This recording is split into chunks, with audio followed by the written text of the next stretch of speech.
Just like in that story from Shila, out on the edge of this little town called Maple Creek, something real quiet but real weird started happening.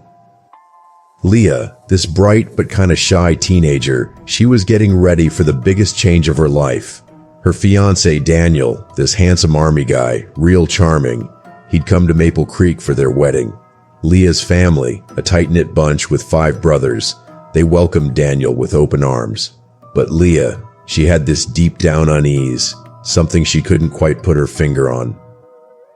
Everyone just figured it was wedding jitters, being scared of starting a new life.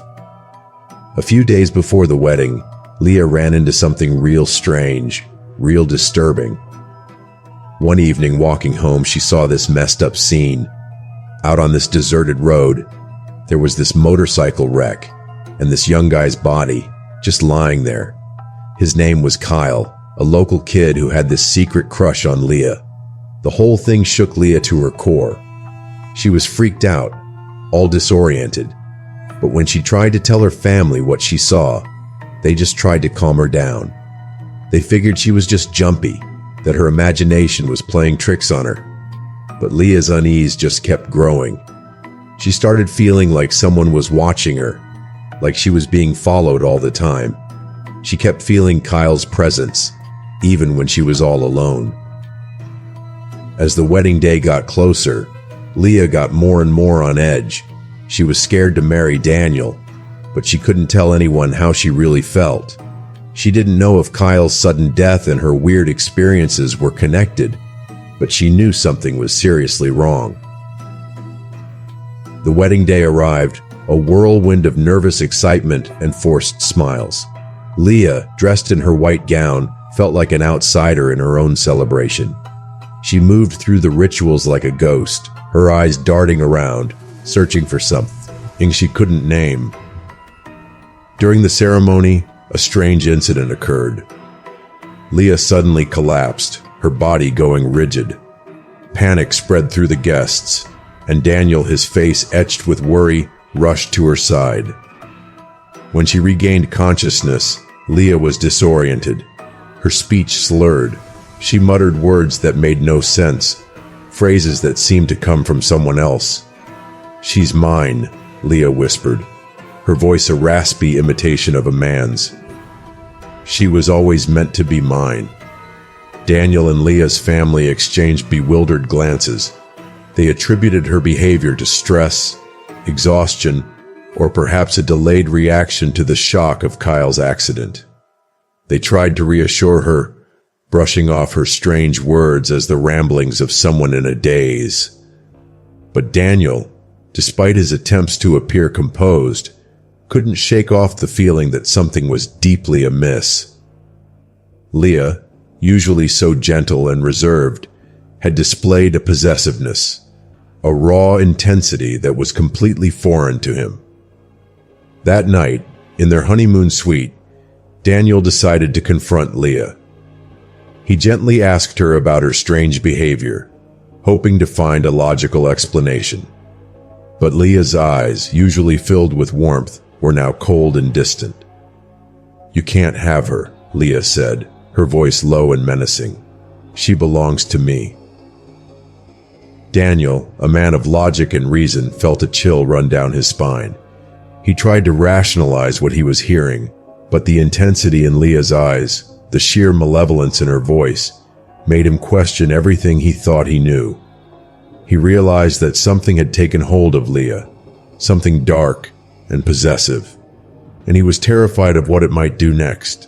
Daniel, now deeply alarmed, confided in Leah's family, particularly her eldest brother Mark, who was always the most skeptical of supernatural tales.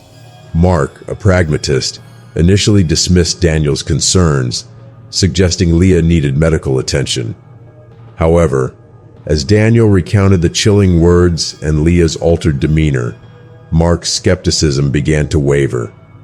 They decided to seek the help of a local spiritualist, a woman named Clara, known for her deep understanding of local folklore and her ability to deal with unusual phenomena. Clara, upon hearing their story, immediately recognized the signs of a possessive spirit, one that refused to let go.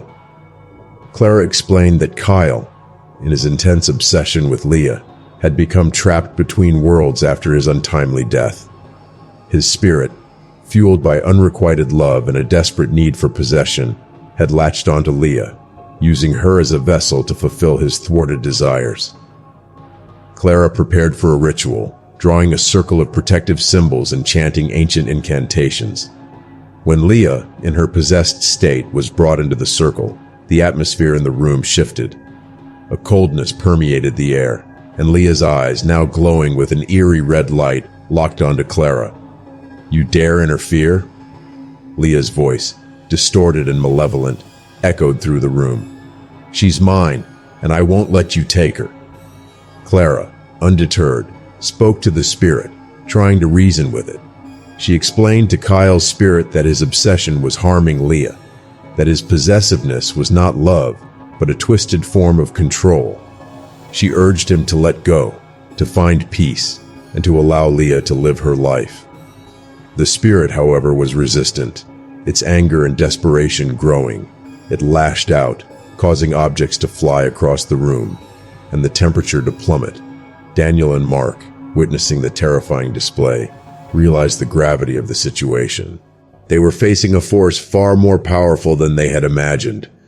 Clara, despite the spirit's violent outburst, remained calm and focused. She knew that fear would only fuel the entity's power. She continued to speak to Kyle's spirit, appealing to any lingering sense of humanity it might possess. She painted a picture of peace, of release, of moving on to a place where he could finally find rest. "You're trapped, Kyle," Clara said, her voice firm but gentle.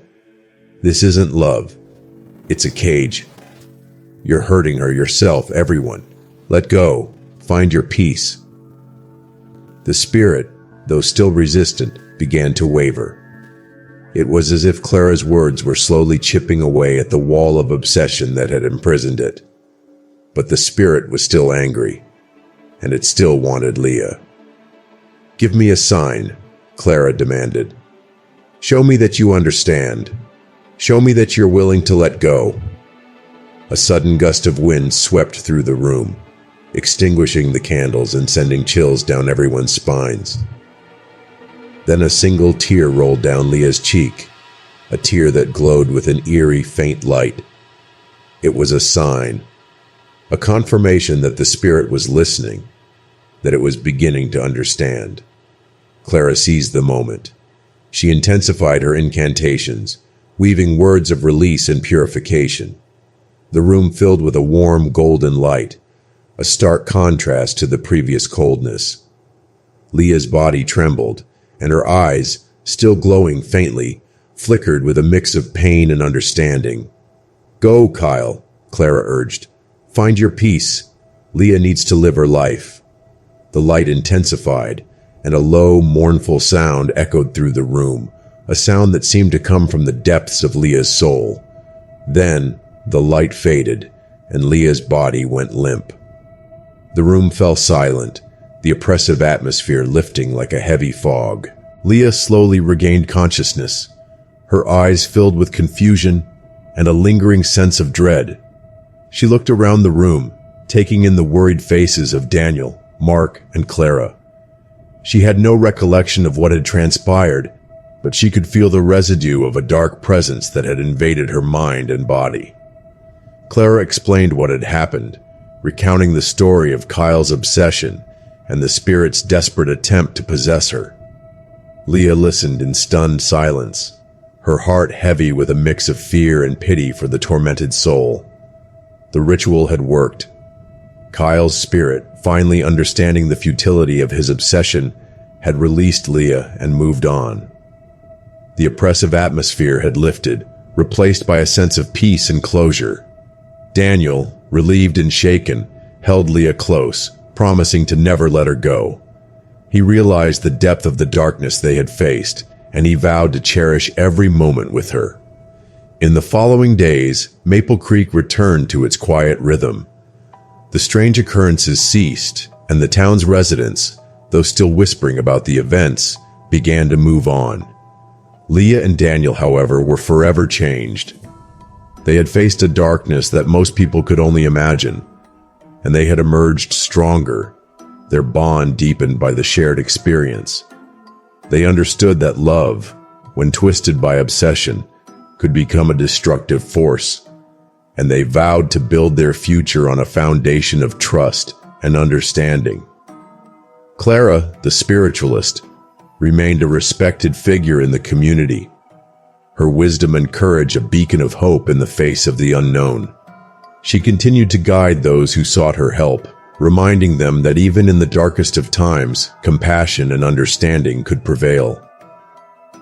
As for Leah, she carried the memory of Kyle's tormented spirit, a reminder of the delicate balance between love and obsession. She learned to appreciate the fragility of life and the importance of cherishing every moment. And though the events of her wedding week had left a scar, they had also given her a deeper understanding of herself and the world around her. She knew that she had been given a second chance, and she vowed to live her life to the fullest, embracing the light and casting out the shadows.